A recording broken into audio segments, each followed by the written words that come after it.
Introduction to Applied Behavior Analysis Transforming Lives Through Science. Applied behavior analysis represents a revolutionary evidence-based approach to understanding and modifying human behavior rooted in scientific principles. ABA has transformed countless lives by providing systematic intervention that promote meaningful behavioral change across diverse population and setting. ABA का role है लोगों में meaningful behaviour change लाना, ताकि उनकी life में कुछ लोगों के व्यवहार में कुछ मीनिंगफुल चेंजेस आ सके, लोगों के व्यवहार को चेंज करके। एबीए एवॉइडेंस बेस्ड अप्रोच है जिसमें लोगों के व्यवहार को हम समझ करके उनके दैनिक दिनचर्या में मीनिंगफुल चेंजेस लाते हैं, ताकि उनका जो जीवन है वो पहले से बेहतर बनाया जा सके। Clear? Yes Yes, ma'am. ma'am. What is applied behavior analysis?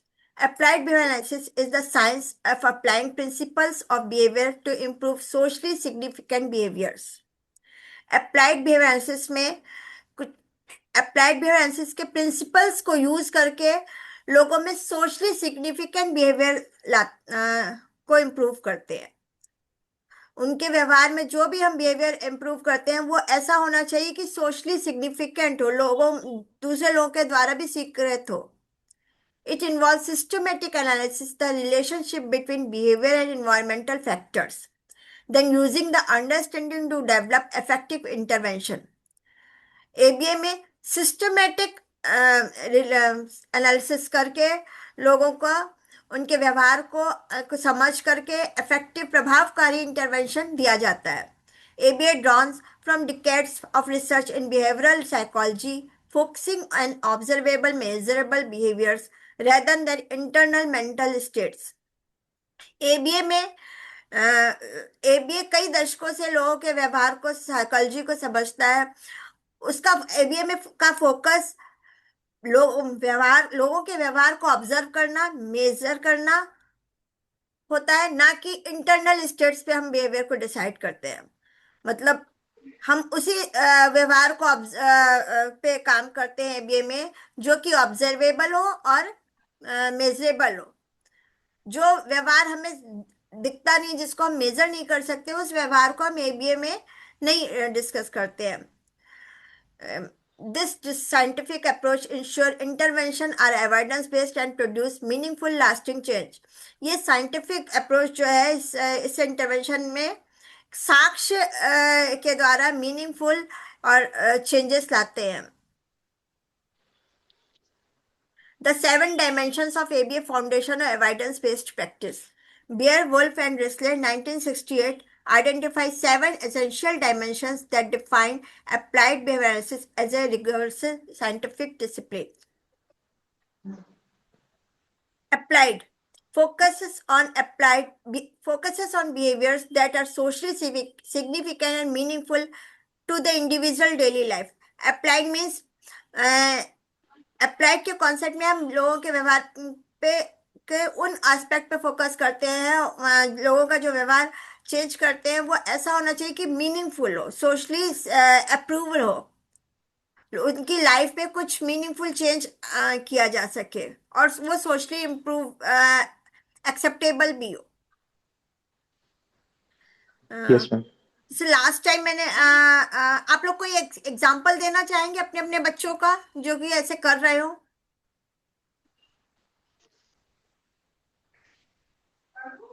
जैसे कोई बच्चा जाए तो हम लोग से पूछ के जाए, उसे पता हो कि अलाउड क्या है और नॉट अलाउड क्या है। हाँ, रघुवीर जी आप देंगे कुछ?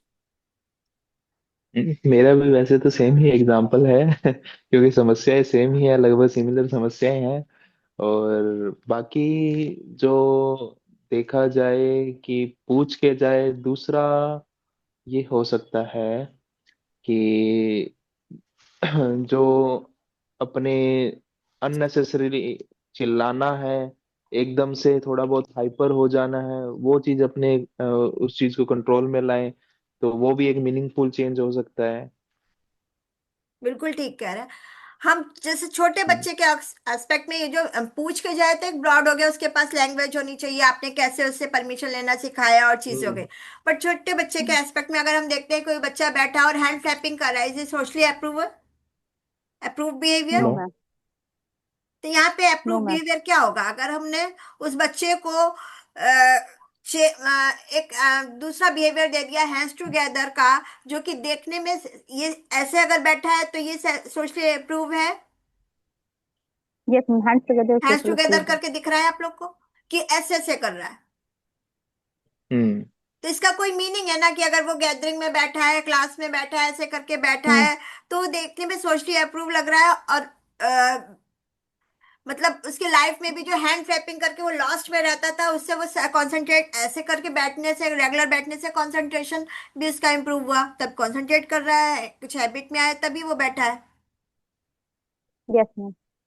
तो it's a socially approve behaviour. Yes ma'am, okay, hands together. Clear. Next, behavioural yes ma'am. targets observable measurable behaviors rather than hypothetical construct। ये कोई एक्सप्लेन करेगा?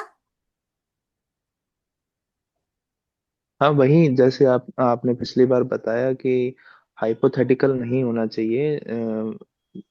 जो उसका रियल में अपने उसको मेजर कर पाए, जैसे कि कोई बिहेवियर है, गुस्सा आया, है ना, गुस्सा आना कितना आया उसको नाप नहीं सकते, तोल नहीं सकते, है ना, पर कुछ ऐसा बिहेवियर है जैसे कि भाग जाना, कितनी बार भागा उसको अपने मेजर कर सकते हैं, 5 बार भागा, 10 बार भागा, है ना।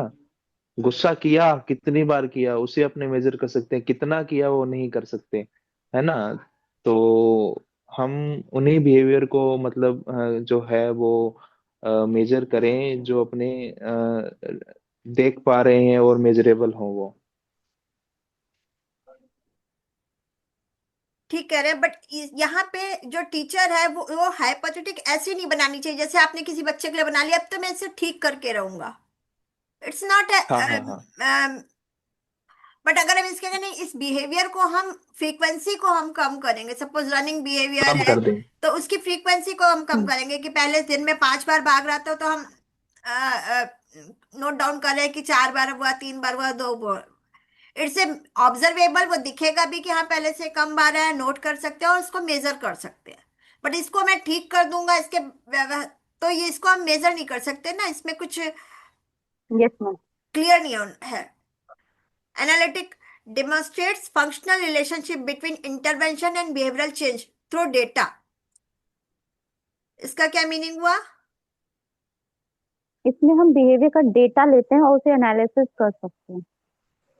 जो हम बिहेवियर का डेटा ले रहे हैं उसको हम एनालिसिस भी कर सकते हैं। हाँ, इस एनालिसिस तरह कर से हमें सकते हैं, डेटा लेना बट चाहिए। Demonstrates functional relationship between intervention and behavioural change through data.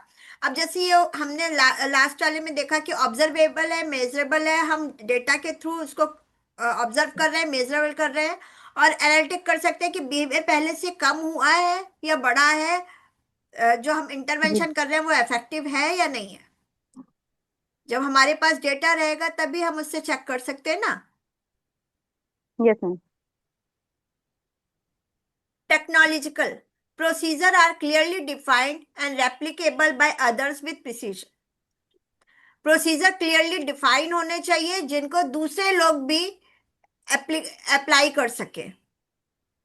ऐसा ना हो कि जो आप प्रोसीजर यूज कर रहे हैं वो केवल आपको ही समझ आ रहा है, आप ही फॉलो कर पा रहे हैं। ठीक है। Conceptually systematic, grounded in established principles of behavior analysis and learning theory। Conceptually systematic होना चाहिए, जो प्रिंसिपल्स हम यूज करते हैं अप्लाइड बिहेवियर एनालिसिस के, वो क्लियर होने चाहिए।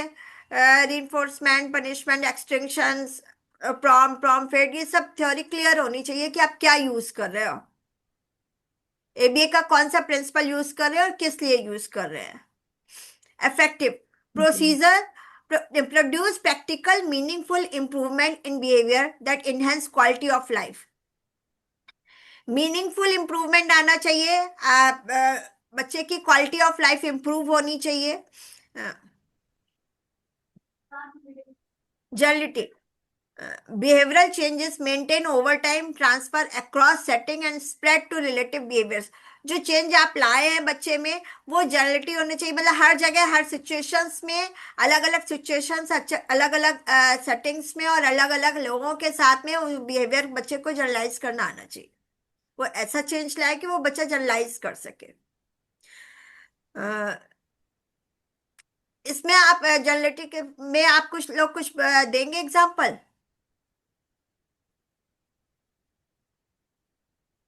मैम और ट्रेनर्स के द्वारा जनरलाइज कराना, हाँ, और या और ट्रेनर लोग के जो कि साथ फैमिली कर मेंबर्स सके, के, अलग अलग सेटिंग्स में कर सके, फैमिली, और हाँ सबके साथ कर सके। अपनी फैमिली मेंबर्स के साथ भी करें।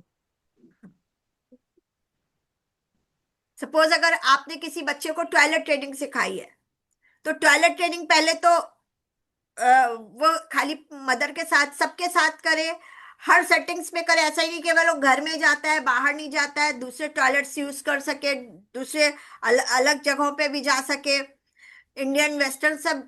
उसको अलग अलग ऑब्जेक्ट के साथ में भी आना चाहिए, अलग अलग लोगों के साथ में भी आना चाहिए, अलग अलग सेटिंग्स में वो व्यवहार उसको दिखना चाहिए।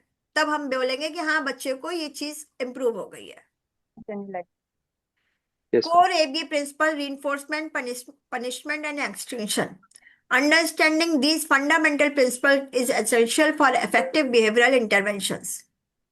Reinforcement: positive reinforcement, adding a desirable stimulus after a behavior to increase its frequency.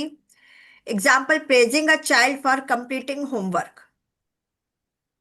ये मैंने लास्ट टाइम आप लोग को समझाया था, आप लोग क्लियर करेंगे? हाँ जी यस मैम। मैम।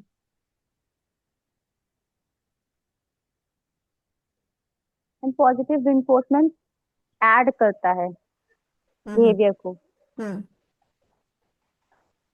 और निगेटिव रिइंफोर्समेंट में कुछ बिहेवियर हटते हैं, बिहेवियर को रिलीफ मिलता है, इसमें से कुछ हम बिहेवियर हटा सकते हैं।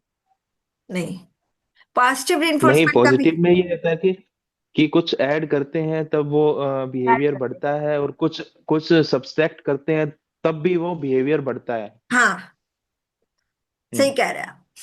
मतलब पॉजिटिव रिइंफोर्समेंट में हम कुछ ऐड करते हैं तो बिहेवियर बढ़ता है। रिइंफोर्समेंट का मतलब ये बिहेवियर इंक्रीज हो रहा है। अगर बिहेवियर इंक्रीज नहीं हो रहा है, that is hmm. Not a reinforcement, फिर वो पनिशमेंट हो जाएगा। कोई बिहेवियर जब डिक्रीज करना होता है तो पनिशमेंट होता है। But negative ji. रिइंफोर्समेंट में हम कुछ हटाते हैं। सपोज जैसे ठंडी बहुत है, तो हमें ठंडी हटाने के लिए हमने ब्लोवर या हीटर वगैरह का यूज कर लिया, तो ठंडी कम हुई तो हमें रिलीफ मिला ना। Yes ma'am. Hmm.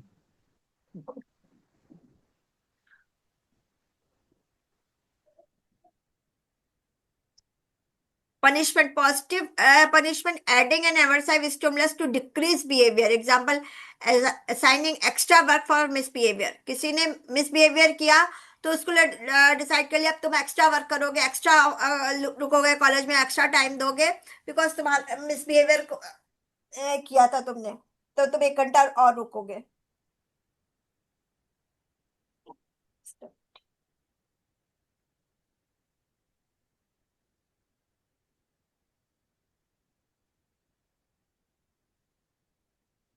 Negative punishment: removing a desirable stimulus to decrease behavior। Example: taking away screen time for inappropriate action। Negative punishment में डिजायरेबल बिहेवियर जो उसको पसंद है वो उसको कम कर देते हैं। टेकिंग अवे, सपोज सब बच्चे खेल रहे हैं और किसी ने ऐसा कुछ गलत काम किया या कुछ वैसा किया, तो बोल देते नहीं तुम्हें नहीं खिलाएंगे, तुम दूर बैठो। तो टेकिंग अवे उसको हटा दिया ना।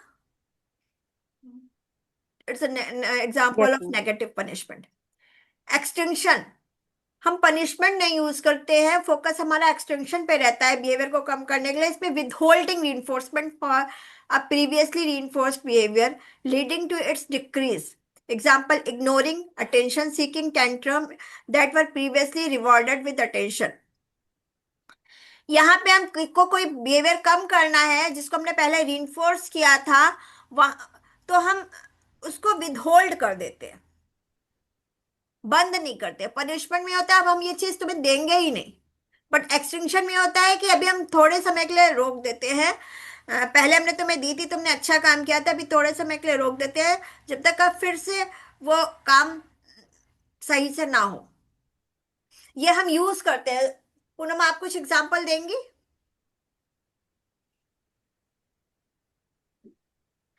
हम छोटे बच्चों पे भी एक्सटेंशन प्रोसेस यूज करते हैं उनका बिहेवियर सेटल डाउन करने के लिए।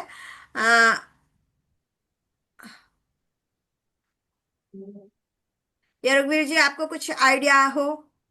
हाँ जी, मैंने एक थ्योरी पढ़ी थी साइकोलॉजी के अंदर। नाम मुझे याद नहीं आ रहा था। उसके अंदर जैसे जो है रिवार्ड अपने देते हैं, अपने पावलो का जो अपने वो सिद्धांत है उसी उसकी ही बात कर लेते हैं। नहीं, वो तो चलो उसमें हो जाएगा, कंडीशनिंग थ्योरी में हो जाएगा। रैंडमली अपने जैसे कोई भी रिवॉर्ड देते हैं वो अलग अलग फ्रीक्वेंसी पे देते हैं, कभी वो रोक लेते हैं और कभी वो देते हैं, कभी कम देते हैं, कभी ज्यादा देते हैं परफॉर्मेंस के हिसाब से। तो वो ज्यादा मतलब बेटर काम करेगा अगर अपने लगातार वही एक सेम चीज जैसे रिवॉर्ड है रीइंफोर्स कर रहे हैं, वो बार बार उतने ही मतलब इंटेंसिटी से करें और और जो है फ्रिक्वेंटली करें, कोई एक पर्टिकुलर टाइम के बाद करेंगे तो फिर वो उस चीज में उसका इंटरेस्ट खत्म हो जाता है बच्चे का।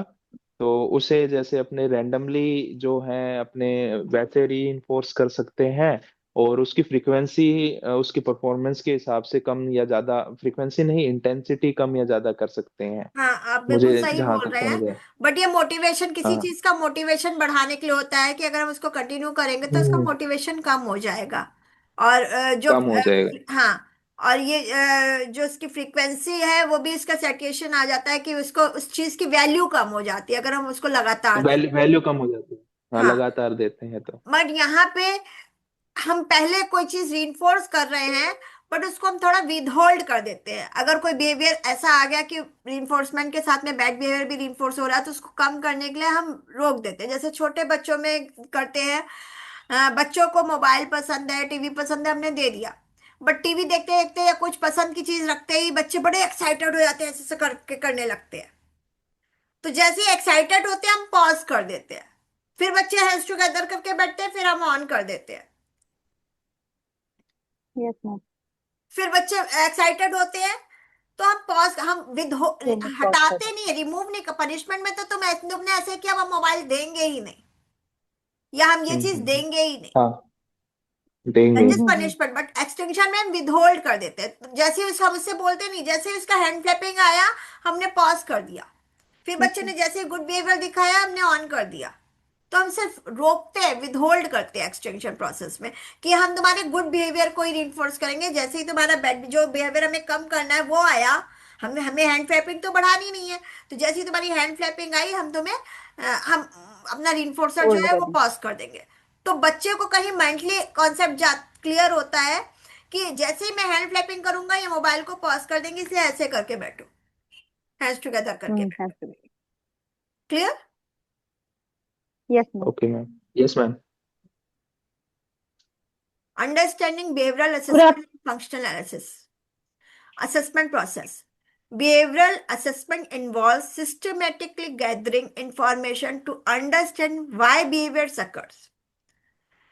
Behavior assessment सिस्टमेटिक इंफॉर्मेशन लेता है कि कोई बिहेवियर क्यों हो रहा है। This includes interview, observation and standard assessment to identify patterns and triggers. इसके अंतर्गत इंटरव्यू होते हैं, ऑब्जर्व किया जाता है, और स्टैंडर्ड असेसमेंट होते हैं जिसमें किसी बिहेवियर का पैटर्न चेक करते हैं कि कोई बिहेवियर क्यों हो रहा है, उस बिहेवियर को क्या चीज ट्रिगर कर रही है। Functional analysis takes this further by manipulating environmental variables to determine the specific function of behavior serves for the individual. Functional analysis में और डीपली जाके हम चेक करते हैं कि क्या चीज बच्चे को, क्या चीज रीइंफोर्स करिए, किसकी वजह से वो बिहेवियर हो रहा है, उस बच्चे उस बिहेवियर के होने का फंक्शन क्या है, क्यों बढ़ रहा है। अभी कभी कभी कोई बिहेवियर होता है, बिहेवियर सेम होता है, बट उसका फंक्शन अलग अलग होता है। फंक्शन का मतलब कभी जैसे कोई बच्चा रनिंग कर रहा है तो वो उसका फंक्शन बिहेवियर होगा एक रनिंग हो अलग अलग रीजन से भी रही है। कभी कभी ये होता है कि कोई पढ़ाने बैठा और उसको नहीं अच्छा लग रहा है, बोर हो रहा है, बहुत देर से पढ़ रहा है, टीचर आते जा रहे हैं, बदल रहे हैं, कोई एक आया पढ़ा के चला गया, फिर दूसरा बच्चा थक गया, अब वो क्या कहे, वो कह नहीं पा रहा है, कह भी रहा है मैं नहीं पढ़ना तो कोई मान नहीं रहा है, तो वो उठ के भाग जाता है। तो एक ये फंक्शन हो गया कि बच्चा स्केप कर रहा है, स्केप फॉर टास्क, ठीक है। दूसरी सिचुएशन में बच्चा थोड़ा खेल के मूड में है और वो भाग रहा है, तो पीछे से कोई पकड़ने आ रहा है तो उसको मजा आ रहा है कि मैं भागूंगा तो ये पकड़ेंगे आके, पकड़ना। तो वो भाग रहा है और पीछे से कोई पकड़ रहा है तो वो एंजॉय कर रहा है, अटेंशन मिल रहा है ना उसको। तो यस मैम। सेकंड सिचुएशन हो गई इसके अटेंशन सिचुएशन में, एक स्केप के लिए रनिंग कर रहा था फर्स्ट सिचुएशन में, सेकंड में वो अटेंशन के लिए कर रहा है, थर्ड सिचुएशन में उसको रन करना मैदान में अच्छा लग रहा है या कुछ है, रनिंग कर रहा है, उसको रनिंग करना अच्छा लगता है, एंजॉय कर रहा है, प्ले कर रहा है। तो बट सेम बिहेवियर है बट अलग अलग फंक्शन है। तो कोई भी बिहेवियर देख के हमें कम करना है तो हमें उसका फंक्शन पता होना चाहिए कि ये जो बिहेवियर हो रहा है वो हो क्यों रहा है। Identify target behaviour, define the behaviour in observable measurable terms, collect baseline data, document current frequency, duration, and intensity. Is that clear? Yes ma'am. Yes ma'am. Determine function. Identify whether behavior serves attention, escape, sensory, or tangible functions. Attention का मैंने आपको बता दिया, escape का बता दिया, tangible का वही प्ले कि बच्चे को खेलना है तब भी वो भागता है, सेंसरी में कभी कभी बच्चे को सेंसरी इश्यूज होते हैं तब भी वो बिहेवियर करता है। सपोज किसी बच्चे को सेंसरी इश्यूज में उसको लाइटिंग बहुत पसंद है तो लाइट देख रहा है, या बाहर जाके कुछ बहुत पसंद आ रहा है, पानी की आवाज बहुत पसंद है तो पानी बहुत वो पानी में जाकर के ऐसे चेक कर रहा है कि कहाँ से आ रहा है क्या है। तो इन चार रीजंस की वजह से बिहेवियर होता है, कोई भी बिहेवियर हो तो हम बच्चे को फंक्शनल एनालिसिस करके चेक करते हैं कि रीजन क्या है, बिहेवियर तो हो रहा है बट उस बिहेवियर के होने का एग्जैक्ट रीजन क्या है, अटेंशन की वजह से कर रहा है या स्केप कर रहा है टास्क से, सेंसरी इश्यूज और टेंजिबल फंक्शन से, मतलब खेल के लिए कर रहा है। Develop hypothesis, create a testable explanation for the behaviour occurrence. हम ऐसे हाइपोथेसिस क्रिएट करते हैं कि किस वजह से बिहेवियर हो रहा है। डिजाइन इंटरवेंशन, आफ्टर असेसमेंट हम हाइपोथेसिस, हमें जब रीजन समझ में आ जाता है कि इस रीजन की वजह से हो रहा है तो उस रीजन के थ्रू हम इफेक्टिव इंटरवेंशन क्रिएट करते हैं कि create strategy based on the behavioural function, function के अकॉर्डिंग इस बिहेव कि सपोज किसी को कोई स्केप के लिए बिहेवियर कर रहा है कि वो लगातार पढ़ रहा है, पढ़ते पढ़ते थक जाता है तो अच्छा भाग जाता है, तो अब बच्चा उठ के ना भागे, उसको कम करने के लिए हम इफेक्टिव इंटरवेंशन डिजाइन करेंगे कि मुझे पता है हर आधे घंटे के बाद बच्चा थक जाता है और भाग जाता है, तो हम पहले डेटा लेंगे कि आधे घंटे के बाद बच्चा भाग रहा है, हमें पता चल गया तो बजाय हम 30 मिनट्स के बच्चा भाग जाएगा, हम उसको 20-25 मिनट्स पे अपने आप से बोलने जो आप थोड़ा खेल के आओ, 5 मिनट्स ब्रेक देते, तो उसकी जो अपने आप भाग रहा है विदाउट परमिशन वो frequency come. ABA intervention strategy from discrete trial training to natural environment teaching. Discrete trial training, DTT. Highly structured teaching method, breaking skills into small teachable components. Each trial includes a clear instructions, response, and consequence, making it ideal for building foundational skills. Discrete trial training में हम जब बच्चे को कराते हैं तो छोटे छोटे टास्क कराते हैं, ब्रेकिंग स्किल्स इनटू स्मॉल, कोई भी चीज सिखाने से स्मॉल उसमें रखते करते हैं, और क्लियर ट्रायल होना चाहिए, clear instruction, clear response and clear reinforcer. Natural environment teaching, NET, Learning occurs in natural settings during daily routine. This approach enhances generalization and makes learning more meaningful by embedding instructions in real life context. Natural environment training में हम कोई चीज natural उस concept पे सिखाते हैं. Suppose DTT में हम टेबल टॉप पे कोई चीज क्लियर इंस्ट्रक्शन होना चाहिए, क्लियर रेस्पॉन्स होना चाहिए, देन क्लियर रीइंफोर्स किया जाएगा. हमने किसी को बोला क्लैप हैंड, तो क्लियर इंस्ट्रक्शन है, बच्चे ने क्लियर रेस्पॉन्स दिया क्लैप हैंड, और हमने इमीडिएट रीइंफोर्स किया. नेचुरल इन्वायरमेंट यस में, मैम। हाँ, नेचुरल इन्वायरमेंट में बच्चे को कुछ चाहिए, सपोज सिंग चाहिए या कुछ टॉफी चाहिए, तो हमने उसको मांगना सिखाया टॉफी. बच्चे ने बोला टॉफी, हमने इमीडिएट उसको दे दी, उसने खा ली. तो बट हमने नेचुरल इन्वायरमेंट पे सिखाया, और जब उसको टॉफी की रिक्वायरमेंट थी, यहाँ पे टेबल टॉप की जरूरत नहीं है, या स्विंग की रिक्वायरमेंट थी, जब उसको उसका मन कर रहा है वो स्विंग की तरफ दौड़ रहा है, हमने बोला स्विंग, बच्चे ने रिपीट कर दिया और हमने उसे स्विंग दे दिया. तो बच्चे को समझ में आया जब मैं स्विंग बोलता हूं तो मुझे स्विंग मिल जाता है.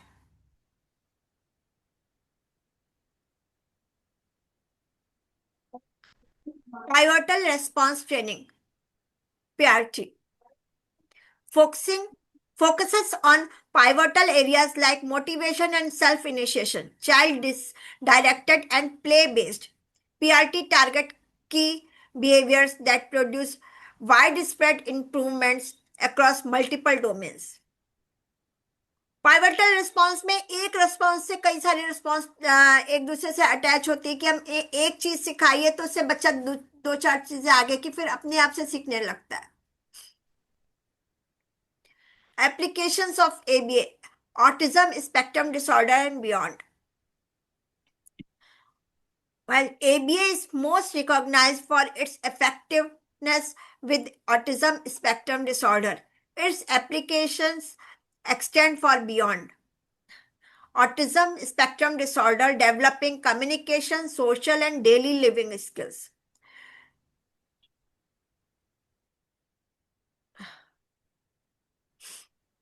एबीए जो है ऑटिज्म पे काम करता है. इसमें बच्चों के कम्युनिकेशन पे, सोशल स्किल पे और डेली लाइफ पे, डेली लिविंग स्किल्स को इम्प्रूव करता है.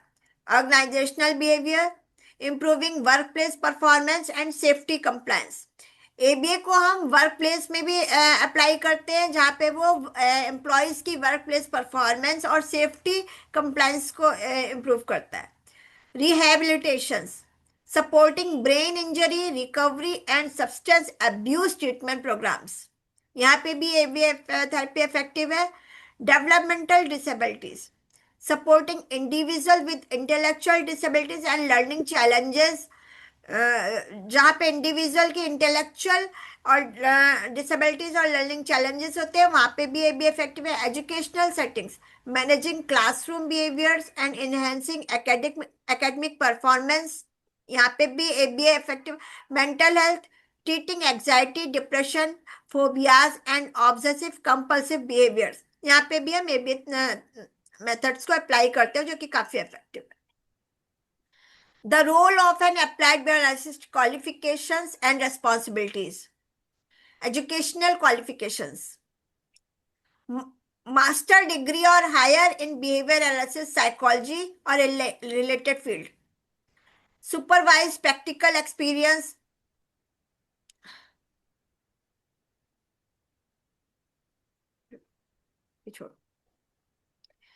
Measuring progress data collection. ये वाला ऊपर वाला स्लाइड आप लोग को क्लियर कर दे. ये एक्चुअली एबीए कोर्स अगर आप करना चाहते हो तो उसके लिए है कि आपके पास एटलीस्ट मास्टर डिग्री होनी चाहिए साइकोलॉजी और अदर फील्ड में.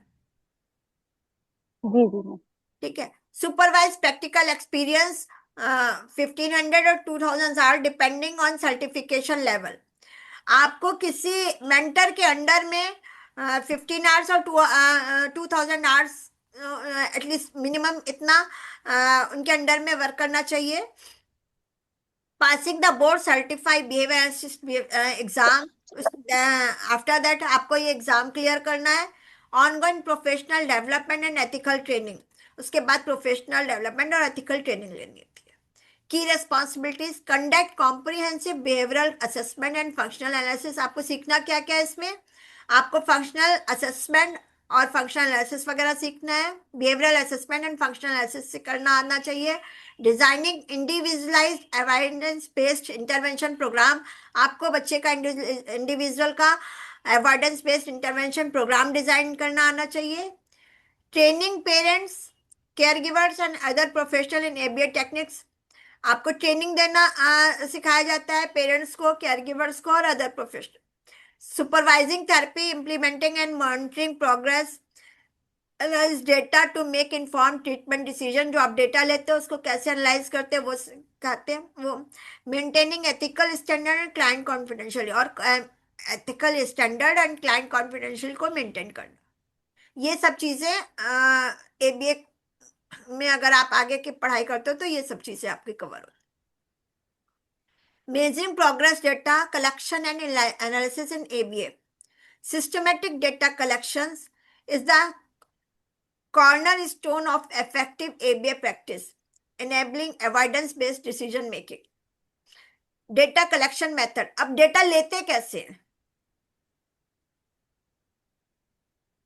फ्रीक्वेंसी डेटा लेते हैं, ड्यूरेशन लेते हैं, latency and interval recording techniques capture different aspects of behaviour, इन सब में लेते हैं। रघुवीर जी, मैं नेक्स्ट अपनी क्लास में ये कैसे करते हैं ये क्लियर कर दूंगी, ठीक है?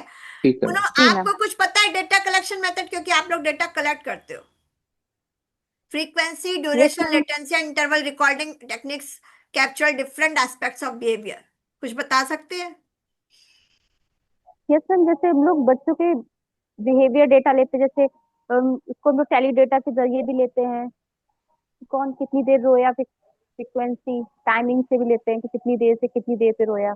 नहीं, फ्रीक्वेंसी डेटा इज जैसे आप भी रघुवीर जी, आप अपने स्टूडेंट में कर रहे हैं कि कितनी बार भागा, कितनी बार भागा। इट्स अ फ्रीक्वेंसी, ठीक है? हम्म। ड्यूरेशन, व्हाट इज ड्यूरेशन, कैसे जी करोगे? कितनी देर तक। कितनी देर तक रोया, it's duration data. And what is hmm. जी जी। लेटेंसी? लेटेंसी, वो तो फिर ये नहीं आ रहा है, क्या कैसे करेंगे? आप जब किसी को कोई इंस्ट्रक्शन देते हैं, उसके हम्म। कितनी देर के बाद उसका रेस्पॉन्स आया? उसमें रिस्पॉन्स आया, हाँ हाँ हाँ, ठीक है। जो इंस्ट्रक्शन देने और रेस्पॉन्स आने के बीच का गैप होता है इज लेटेंसी। लेटेंसी। और आपका जो स्टूडेंट है उसमें लेटेंसी इश्यूज बहुत ज्यादा है, हम्म ठीक है?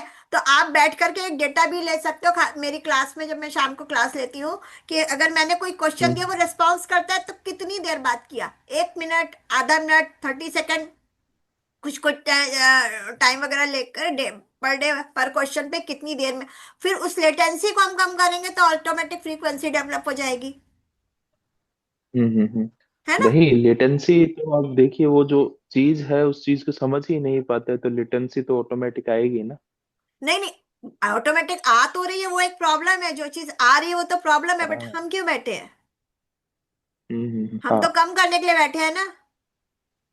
तो हमें हम्म। पता कैसे चलेगा? प्रॉब्लम तो है, लेटेंसी है, उसका इशू लेटेंसी का है, बट हमारा क्या काम का हम्म। है उस लेटेंसी को कम करना, तब तो उसकी प्रॉब्लम कम सॉल्व कम करना। होगी। करना। हाँ जी। यस तो मैम। जब हम डेटा लेंगे कि आज हमने ये पहला क्वेश्चन पूछा और उसके 30 सेकंड पे उसने, या आफ्टर 1 मिनट बाद उसने रेस्पॉन्स दिया, ठीक है? फिर हमने दूसरा क्वेश्चन पूछा तो 40 सेकंड के बाद में दिया, 50 सेकंड के बाद में दिया, 60 सेकंड के बाद में दिया, सेकंड्स में नोट करें, 90 सेकंड्स के बाद में दिया। तो मतलब जब हम रेगुलर आप डेटा नोट करो तो इसे आपसे समझ में आ रहा है कि लेटेंसी कम हो रही है या बढ़ रही है या उतनी ही बनी हुई है। जब हम बार बार उसको कुछ इफेक्टिव रखते हैं कि जल्दी से रेस्पॉन्स देता है, तो जल्दी से मतलब इसमें टेक्निक यूज करते हैं तो लेटेंसी कम होती है। हमें एक प्रॉब्लम पता चल गई ना कि इसका लेटेंसी इशू है, हम उसको एक बार इंस्ट्रक्शन देते हैं, फिर उसको 2 मिनट बाद वो रिस्पॉन्स करता है।